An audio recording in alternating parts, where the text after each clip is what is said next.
So one of the resources that I use a lot is Popplet, and it is basically a way to organize like word webs and concept mapping. It's super helpful, and there's two different ways you can use it. Here is the online version, which as you can see, I don't have anything pulled up. I don't have any that I've made here.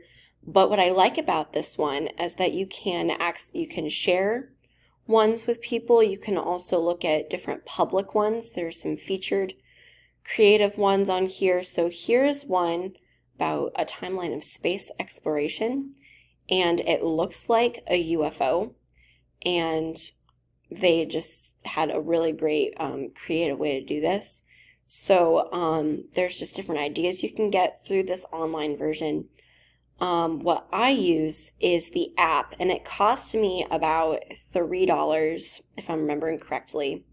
And I open it here from my laptop. You can get it for your iPad or something else to help you create maps that you can access from just about anywhere.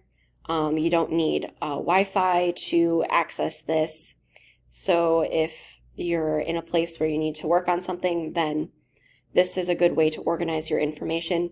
I use it a lot for planning my short stories that I write for a literary magazine. So I designed this one because the theme was empower. So I had the definition here and then a basic plot. I also had different like symbolism for empower, as well as my characters and what they do.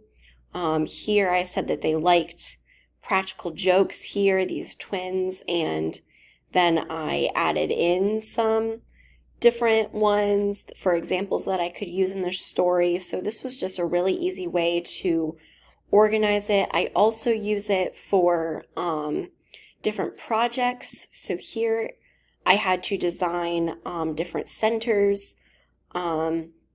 So you can also insert these pictures and different links. You can do that in the online version, and it's just such a handy tool. Then you can also export them as like a PDF and email it to somebody, or if you created one for your students, you could send it to them. If you worked on it in class together, it's just a really neat tool to organize information and